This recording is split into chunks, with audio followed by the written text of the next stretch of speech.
تاریک ڈراؤنی رات ہے۔ ایک ریل گاڑی رات کی تاریکی میں جیلم ڈومیلی کے جنگلاتی پہاڑی ٹیلوں میں سے گزر رہی ہے۔ انجن کی ہیڈ لائٹ روشن ہے۔ رات کا 1:30 بج رہا ہے۔ پہاڑی ٹیلے، درخت اور جھاڑیاں اندھیرے کی چادر اوڑھے ساکت ہے۔ ایک پہاڑی موڑ کاٹتی ہوئی ٹرین کی رفتار آہستہ ہو جاتی ہے۔ کمانڈو شیرخان انجن کے پائیدان پہ کھڑا ہو جاتا ہے۔ اس کے کندھے پہ اسٹین گن لٹک رہی ہے۔ وہ ٹرین کے پچھلے ڈبوں کی طرف دیکھتا ہے۔ اس کے ہاتھ میں چھوٹی ٹارچ ہے۔ ایک خاص جگہ پر پہنچ کر وہ انجن کے ڈرائیور کو اشارہ کرتا ہے۔ ڈرائیور اسی وقت انجن کی ہیڈ لائٹ بجھا دیتا ہے۔ ٹرین کی رفتار اور دھیمی ہو گئی ہے۔ ٹرین ایک خشک برساتی نالی کے اوپر سے گزر رہی ہے۔ تو کمانڈو شیرخان ٹارچ کا رخ پچھلے ڈبوں کی طرف کر کے اسے 3 بار جلاتا بجھاتا ہے اور فوراً انجن میں سے کود جاتا ہے۔ وہ ڈھلان پر جھاڑیوں میں گرتا ہے اور اپنے آپ کو گیند کی طرح لڑکاتا درختوں کے پاس جا کر اٹھ کھڑا ہوتا ہے اور ٹرین کی طرف دیکھتا ہے۔ ٹرین کی آخری بوگی گزر رہی ہے۔ اس کے ایک ڈبے میں 6 کمانڈو ایک دوسرے کے پیچھے نیچے چھلانگیں لگاتے ہیں۔ انجن ڈرائیور پیچھے دیکھ رہا ہے۔ جب کمانڈو پارٹی ٹرین سے کود جاتی ہے تو ڈرائیور انجن کی ہیڈ لائٹ روشن کر کے ٹرین کی رفتار بڑھا دیتا ہے اور ٹرین آگے نکل جاتی ہے۔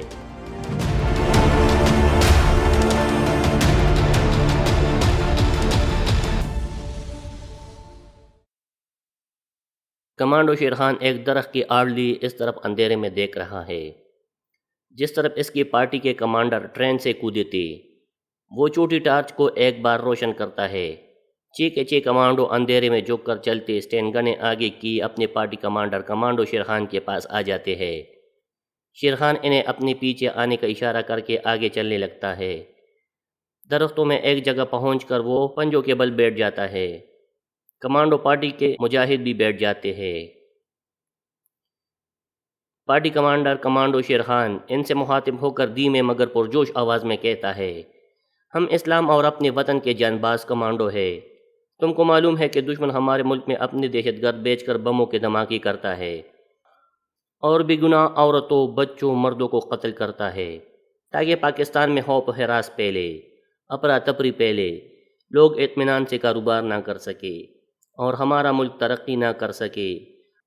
ہماری ڈیوٹی اپنے ملک کو دشمن کے ان دہشت گردوں سے پاک کرنا ہے، انہیں ختم کرنا ہے۔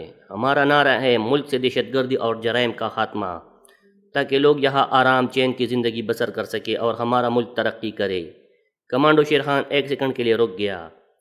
اس نے اپنے ارد گرد اندھیرے میں ڈوبے ہوئے درختوں جھاڑیوں پر ایک نگاہ ڈالی اور کہا، تم کو معلوم ہے کہ اس وقت ہم دہشت گردی کے خاتمے کے ایک خطرناک مشن پہ جا رہے ہیں۔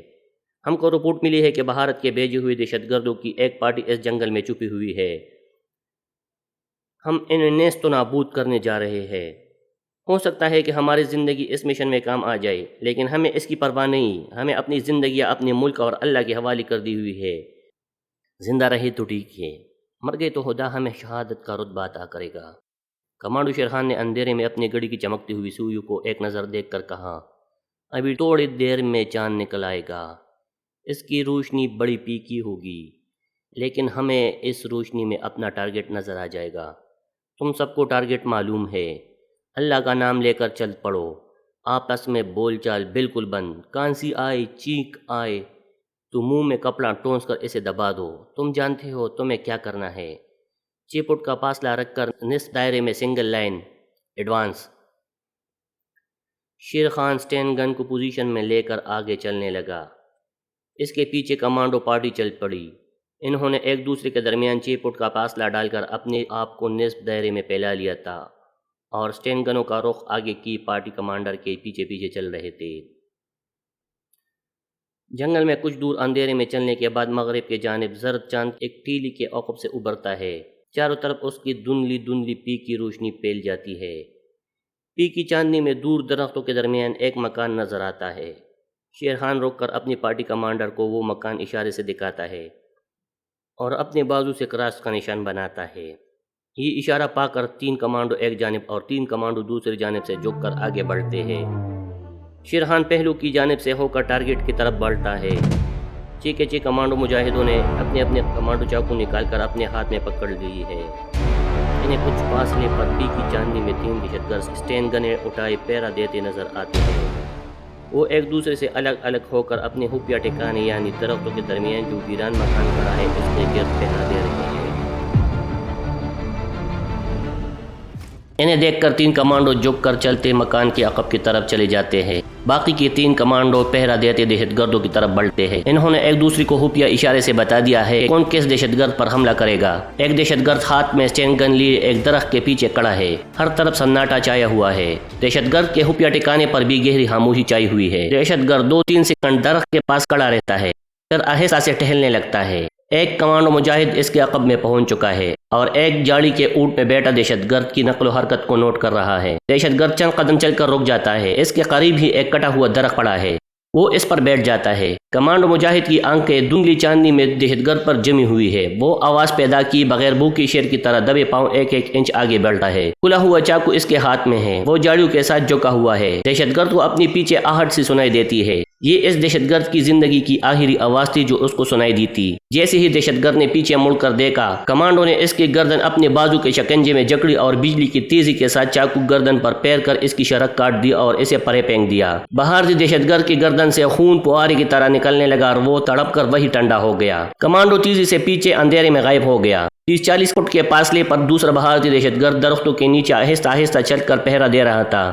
اس نے اسٹین گن کندھے سے لٹکائی ہوئی تھی۔ ٹہلتے ٹہلتے وہ کبھی روک کر اوپر درختوں کی طرف دیکھتا، کبھی اپنے ارد گرد پہلی چاندنی میں نظر ڈالتا تھا۔ اپنا ایک کمانڈو جاڑیوں کے پیچھے چھپ کر اس کی نقل و حرکت کی بڑی غور سے نگرانی کر رہا تھا۔ کھلا ہوا چاقو اس کے سیدھے ہاتھ میں تھا۔ اس نے اندازہ لگا لیا تھا کہ بھارتی دہشت گرد کتنے قدم چلتا ہے اور کہاں پہنچ کر کتنی دیر رکتا ہے اور پھر وہاں سے پلٹ کر کس جگہ آ کر ٹھہر جاتا ہے۔ اپنے کمانڈو سے بھارتی دہشت گرد کا فاصلہ 25 فٹ کے قریب تھا۔ وہ گھٹنوں کے بل ہو گیا اور جس طرح جنگلی چیتا اپنی شکار پر مسلسل نظریں جمائے اس کی طرف بڑھتا ہے، اپنی کمانڈو نے بھی بھارتی دہشت گرد کی طرف بڑھنا شروع کر دیا۔ وہاں چاندنی نہیں تھی، اوپر درختوں نے سایہ ڈال رکھا تھا۔ وہ اپنے جسم کو پوری طرح سمٹے اتنے احتیاط کے ساتھ آگے بڑھ رہا تھا کہ جاڑیوں کو بھی پتہ نہیں چل رہا تھا۔ اس کا اور بھارتی دہشت گرد کا درمیانی فاصلہ کم ہوتا جا رہا تھا۔ کمانڈو مجاہد اچانک رک کر زمین کے ساتھ لگ گیا۔ بھارتی دہشت گرد چند قدم چلنے کے بعد واپس آ رہا تھا۔ اب اسے ایک جگہ پہنچ کر رک جانا تھا۔ اپنے کمانڈو نے سانس روک لیا اور زمین پر پیٹ کے بل لیٹے لیٹے اپنے گھٹنے آہستہ آہستہ آگے کو سرکائے اور ایک دم چھلانگ لگانے کی پوزیشن میں آ گیا۔ دہشت گرد جس درخت کے پاس آ کر رکتا تھا اس درخت کے پاس آ کر رک گیا تھا۔ اب اس کے پیٹ اپنے دہشت گرد کی طرف تھی مگر فاصلہ زیادہ تھا۔ بھارتی دہشت گرد نے اپنی پتلون کی جیب میں ہاتھ ڈال کر کوئی چیز نکالی اور اسے چہرے کے قریب لا کر غور سے دیکھنے لگا۔ کمانڈو اس دوران جاڑیوں میں گھٹنوں اور کوہنیوں کے ذریعے سرکتا ہوا اس کے اتنا قریب آ گیا تھا کہ جہاں سے وہ اپنی شکار پر جھپٹ سکتا تھا۔ دہشت گرد نے جو چیز جیب سے نکالی تھی اسے واپس جیب میں رکھا اور چل پڑا، مگر اب کمانڈو اسے مزید مہلت دینے کی پوزیشن میں نہیں تھا۔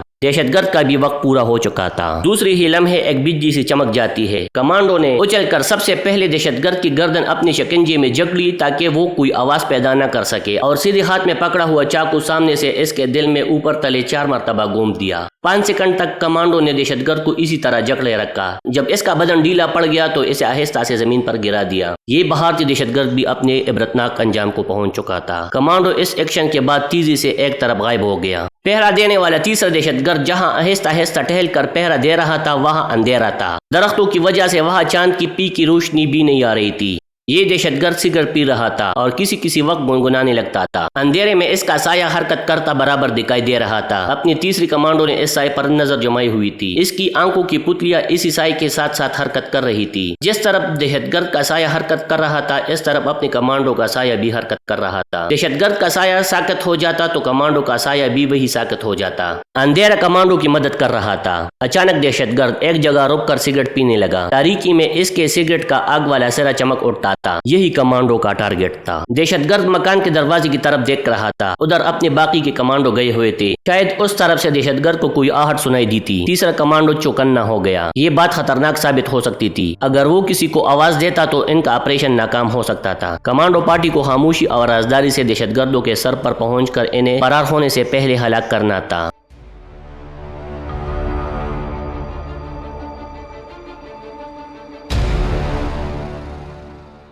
دہشت گردوں کے ٹھکانے کی جانب سے ایسی آواز آئی جیسے کسی نے درخت کی ٹہنی توڑی ہو۔ یہ آواز اپنے کمانڈو نے بھی سنی۔ دہشت گرد نے یہ آواز سنتی ہی سگریٹ پھینکا اور اسٹین گن سنبھال کر مکان کی طرف بڑھا۔ اب اپنا کمانڈو رک نہیں سکتا تھا۔ جیسے ہی دہشت گرد نے قدم اٹھایا، کمانڈو نے پیچھے سے اس کے اوپر چھلانگ لگا۔ کمانڈو ٹریننگ سینٹر میں انہیں صرف دشمن کے اوپر چھلانگ لگانے کی تربیت نہیں دی گئی تھی۔ انہیں جس بات کی ٹریننگ دی گئی تھی وہ یہ تھی کہ دشمن پر چھلانگ لگانا اسے گرانے کے لیے نہیں لگانی، بلکہ اس کی گردن کی ہڈی توڑنے کے لیے لگانی ہے تاکہ وہ کوئی آواز پیدا نہ کر سکے۔ اپنے کمانڈو نے این ٹریننگ کے مطابق ہی ایکشن کیا تھا۔ اس نے حقیقت میں بھارتی دہشت گرد پر نہیں بلکہ اس کی گردن پر چھلانگ لگائی تھی۔ دہشت گرد جاڑی پر منہ کے بل گرا۔ وہ آواز نکالنا چاہتا تھا لیکن آواز کے نکلنے سے پہلے ہی اس کی گردن کی ہڈی 2 جگہ سے ٹوٹ چکی تھی۔ اپنا کمانڈو دہشت گرد کے ساتھ ہی جاڑی پر گرا تھا مگر وہ اٹھا نہیں، اسی طرح دہشت گرد کے اوپر جاڑی پر پڑا رہا۔ اسے بہت جلد احساس ہو گیا کہ وہ زندہ نہیں بلکہ کسی مردہ دہشت گرد کے اوپر پڑا ہے۔ دہشت گرد مر چکا تھا۔ اپنے کمانڈو کی بازو کا آہنی شکنجا ابھی تک دہشت گرد کی گردن میں تھا۔ اس وقت پی کی چاندنی والے سنسان جنگل کی رات کی فضا میں ایک پرندے کی مدھم سی آواز بلند ہو کر غائب ہو گئی۔ یہ اس کے پارٹی کمانڈر شیرخان کا سگنل تھا کہ دیر کیوں کر رہے ہو، فوراً ٹارگٹ کی عقبی سپاٹ پر پہنچو۔ تیسری کمانڈو نے اپنا بازو مردہ دہشت گرد کی گردن سے نکالا، اسٹین گن اٹھائی اور جھک جھک کر تیزی سے دوڑتا ہوا درختوں کے ایک خاص سمت کو غائب ہو گیا۔ اس دوران شیرخان اور پارٹی کے باقی کمانڈو دہشت گردوں کے خفیہ ٹھکانے والے مکان کے عقبی دیوار سے 50 فٹ کے فاصلے پر ایک گنجان درخت کے نیچے پہنچ چکے تھے۔ یہ کمانڈو پارٹی اپنے کمانڈر شیرخان کے پیچھے ٹارگٹ کی طرف بڑھی۔ وہ ایک قوس بنا کر ٹارگٹ کی طرف بڑھ رہے تھے۔ چاند مغربی افق پر تھوڑا اوپر تک آنے کے بعد غروب ہونا شروع ہو گیا تھا۔ وہ درختوں کے پیچھے ہو گیا تھا اور اس کی پی کی چاندنی اور زیادہ دھندلی ہو گئی تھی۔ ساتوں کمانڈو اس جگہ پر آ گئے جہاں درختوں کی آخری قطار تھی۔